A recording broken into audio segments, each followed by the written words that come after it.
دل ہی دل میں اگر اللہ سے اس وقت راز و نیاز کے طور پہ بات کرتے رہے، اے اللہ کائنات میں سب سے بڑا گنہگار خطا کار بستر پہ پڑا ہوا تجھ سے معافی کا خواستگار ہے، دل کی آبادی کا خواستگار ہے، بندہ اگر سوتے سوتے لیٹے لیٹے بھی صبح کے وقت میں مانگے گا اللہ اس کے دل کو زندہ فرما دیں گے۔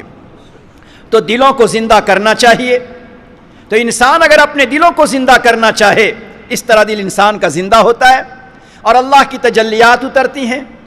لیکن اگر انسان اپنی زبان کو محفوظ نہیں رکھتا، یا تو غیبت کے ذریعے محفوظ نہیں رکھتا، یا انسان اپنی زبان کو حرام لقمے کے ذریعے محفوظ نہیں رکھتا، یا انسان اپنی زبان کو مشتبہ اور شبہ والے لقمے سے محفوظ نہیں رکھتا۔ آج ہم کہیں بھی جاتے ہیں، کس جگہ جاتے ہیں، نہ معلوم کیا کیا کھاتے اور پیتے ہیں۔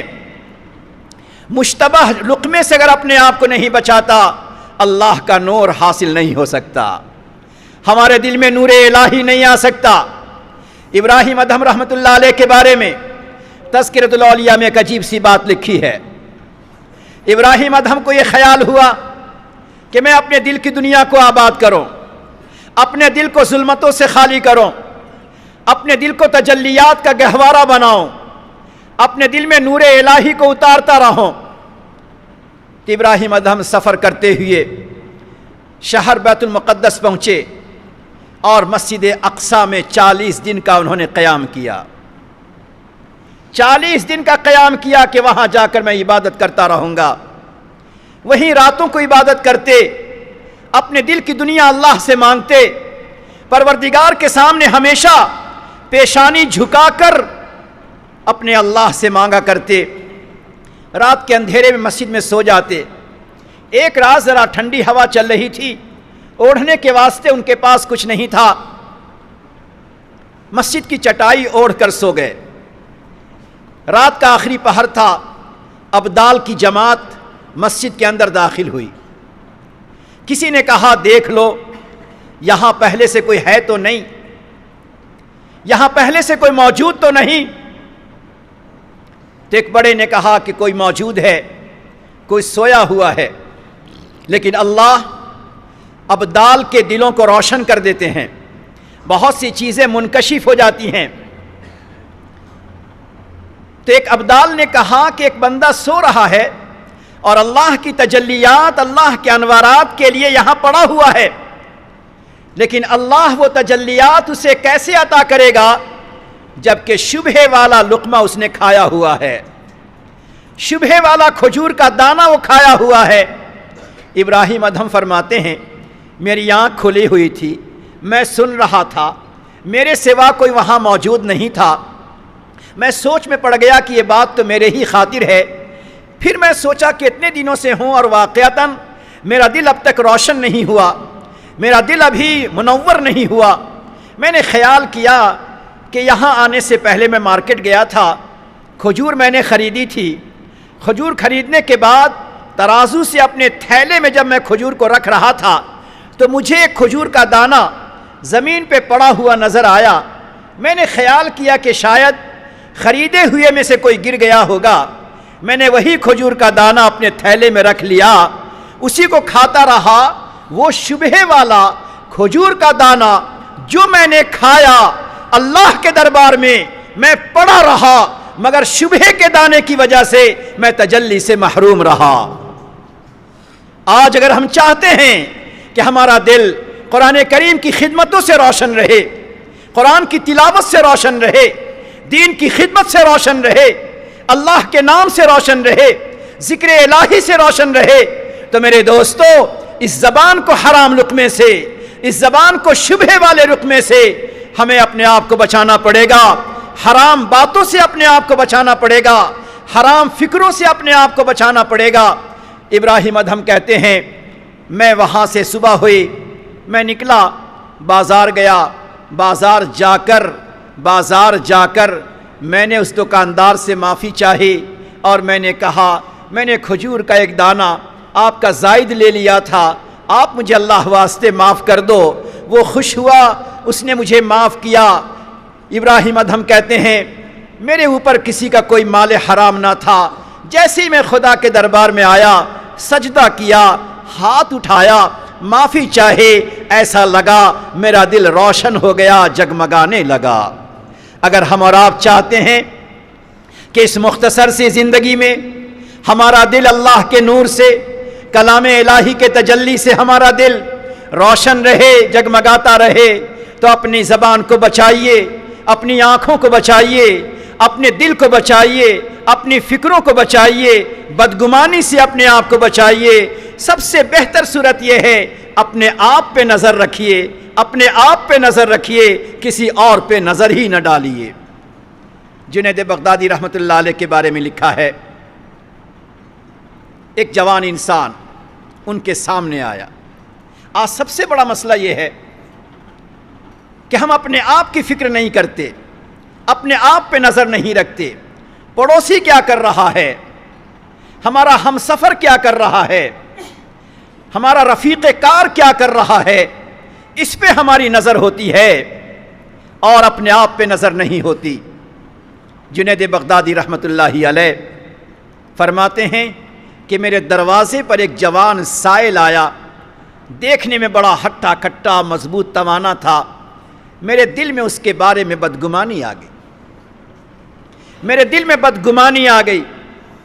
آج ذرا خدا کے گھر میں قرآن کریم کی نسبت پر ذرا ہم میں سے ہر کوئی، میں اپنے آپ سے بھی کہتا ہوں، اپنے رفقائے کار سے بھی کہتا ہوں کہ ہر کوئی ذرا اپنے دل پہ نگاہ ڈالے۔ کیا ہمارے دل میں بدگمانی نہیں آتی؟ کیا کسی کی تحقیر نہیں آتی؟ کیا کسی کے بارے میں حقارت نہیں آتی؟ کیا کسی کے عمل کو دیکھ کر میرے ذہن میں کچھ غلط خیال پیدا نہیں ہوتا؟ اگر یہ ہوتا ہے تو پھر ہمیں اس کی فکر تو کرنی چاہیے۔ جنید بغدادی رحمۃ اللہ علیہ فرماتے میرے دل میں خیال آ گیا، میں رات میں سویا، اللہ انہیں ولایت دینا چاہتے تھے تو اللہ نے اصلاح کا راستہ دیا۔ کہتے رات میں سویا تو میں نے دیکھا کہ ایک انسان میرے پاس آیا، خنچا لے کر آیا اور خنچا ڈھکا ہوا تھا، مجھے اس نے پیش کیا کہ آپ کی خدمت میں ہے۔ جب میں نے اسے کھولا تو میں نے دیکھا کہ اس میں چھوٹا سا مردار پڑا ہوا ہے، چھوٹا سا مردہ پڑا ہوا ہے۔ کیا تھا یہ؟ زبان سے ایک حقارت کے الفاظ نکلے تھے، گویا وہ حقارت والے الفاظ، وہ تحقیر والے الفاظ، وہ جملہ جو حقارت والا تھا گویا مردے کی شکل میں دکھلایا گیا۔ جنید بغدادی کہتے ہیں میں ناراض ہوا تو اس بندے نے کہا اچھا اس مردہ کو کھانے سے آپ کو شرم آتی ہے، اس مردہ کو لیتے ہوئے شرم آتی ہے، مگر اپنی زبان سے جو بات کہہ رہے تھے، وہ جو حرام بات کہہ رہے تھے، اس سے آپ کو شرم نہیں آئی؟ جب وہ بات اس نے کہی تو میں گھبرا کر کھڑا ہو گیا، میری آنکھ کھل گئی، صبح ہوئی، بے چین رہا، بے قرار رہا۔ میں گھر سے باہر نہر کی طرف نکلا، میں نے دیکھا وہی جوان کنارے بیٹھا ہوا ہے۔ مجھے بےتاب دیکھ کر وہ جوان مجھ سے کہتا ہے اے جنید، کل جو تم نے گناہ کیا تھا کیا تم نے اس گناہ سے توبہ کر لیا؟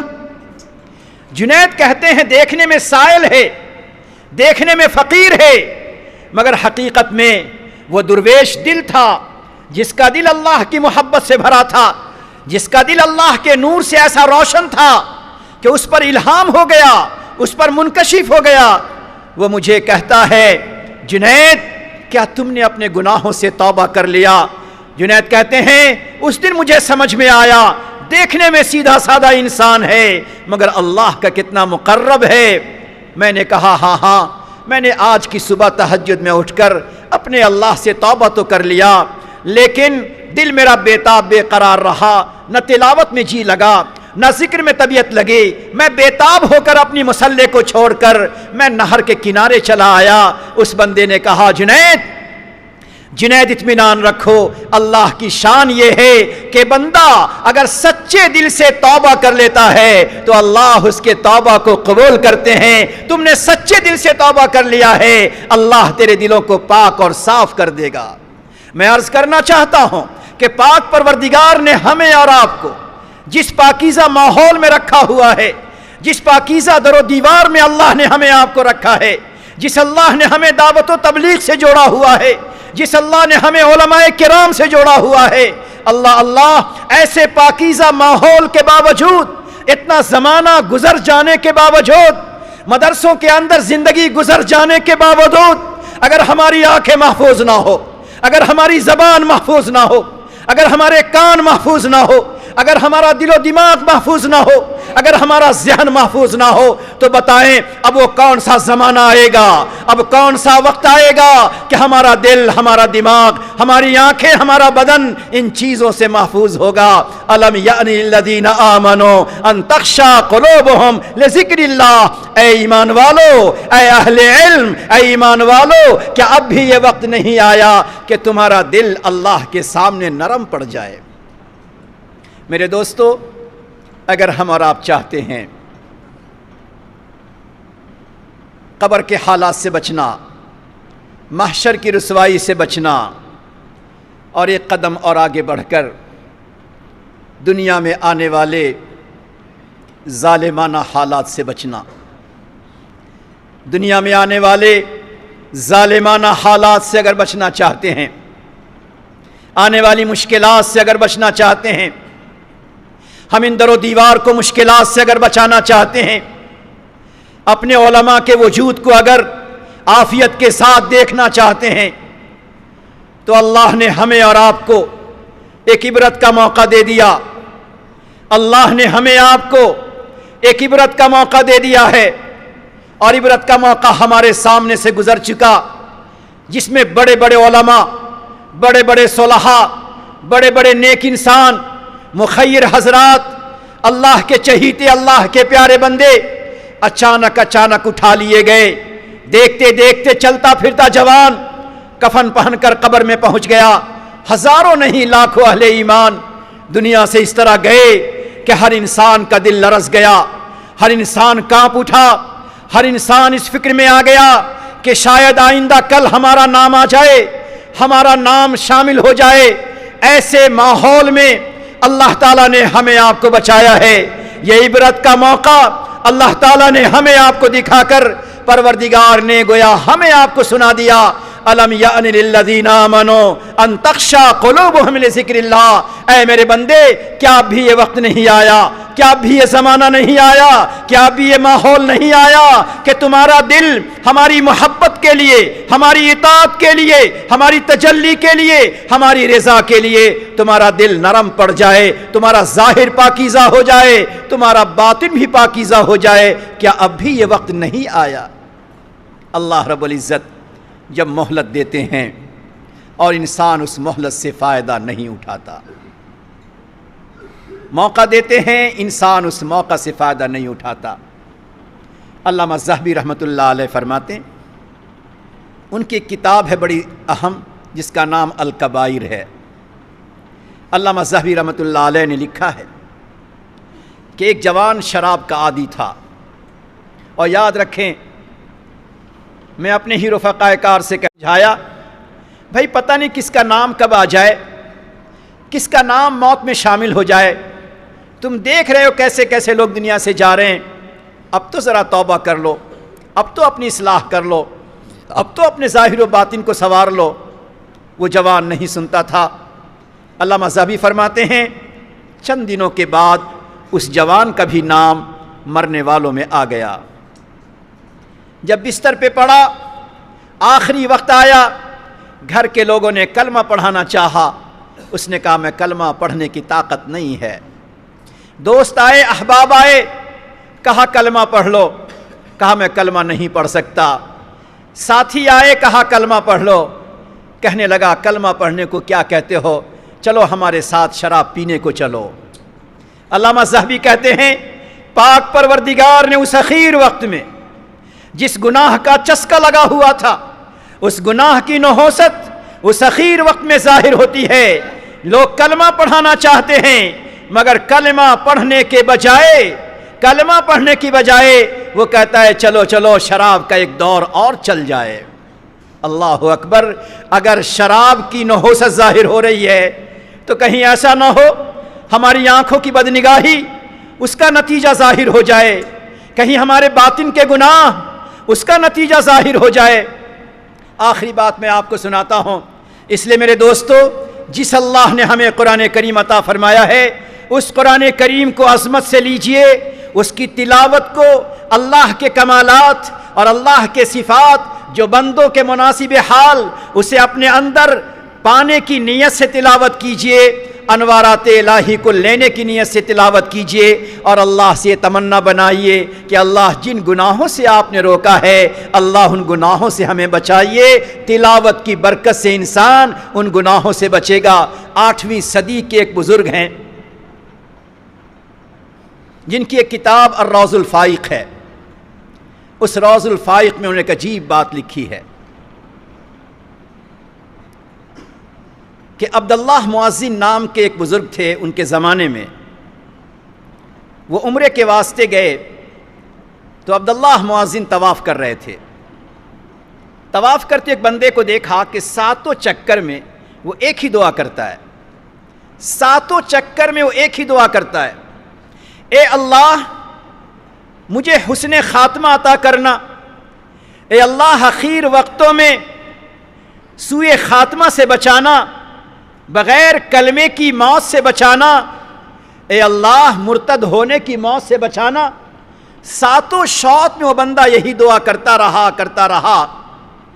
تو عبداللہ مؤذن کہتے ہیں کہ میں اس کے قریب گیا اور میں نے اس سے پوچھا، اللہ کا بندہ یہ 7 طواف میں تو بہت سی دعا کرنی چاہیے، تو ایک ہی دعا میں کیوں اٹکا ہوا ہے، کیوں لگا ہوا ہے؟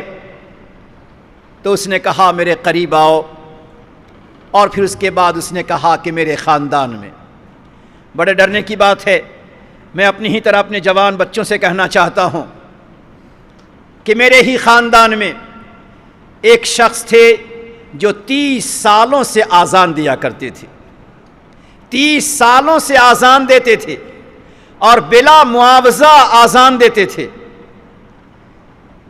مگر ان کی کچھ گناہ تھے، ان کے گناہ بد نظری بد نگاہی تھی، نماز کے باوجود آذان کے باوجود وہ آنکھوں کے گناہ سے نہیں بچتے تھے۔ نتیجہ یہ ہوا کہ جب ان کے موت کا وقت قریب آیا ہم تمام لوگ ان کے قریب پہنچ گئے، بڑی دیر تک وہ خاموش بے تاب رہا، اچانک اس نے کہا قرآن لاؤ۔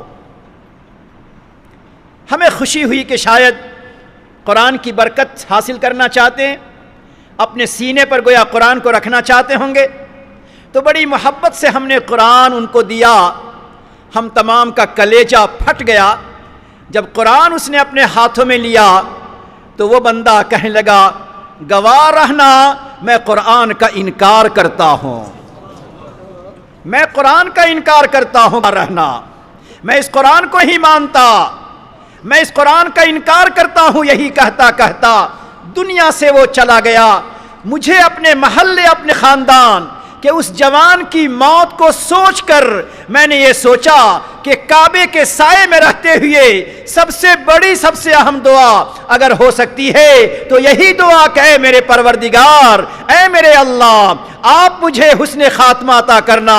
اگر ہم سے گناہ ہو جائے، خطا ہو جائے، حسد ہو جائے، کینہ ہو جائے، کپٹ ہو جائے، عجب آ جائے، کبر آ جائے، اے اللہ بڑائی آ جائے، پروردگار ہمارے گناہوں کو معاف فرما کر سوئے خاتمہ سے ہمیں بچانا۔ اس لیے میرے دوستو، میرے جوانوں، جس پاک پروردگار نے ہمیں اور آپ کو اپنے فضل و کرم سے قرآن جیسی دولت اللہ نے عطا فرمائی ہے، قرآن کو پڑھتے ہوئے، قرآن کے حکم کو سمجھتے ہوئے، قرآن کے معانی کو جانتے ہوئے، قرآن کے تقاضے کو جانتے ہوئے، اس ماحول میں رہتے ہوئے اگر ہم انہی قرآنی احکام کے خلاف اگر ہم نے کیا تو خطرہ ہے پوری زندگی ہماری گزر جائے اور موت کے وقت اللہ کو ہماری زبان سے کلمہ کا پڑھنا پسند نہ آئے۔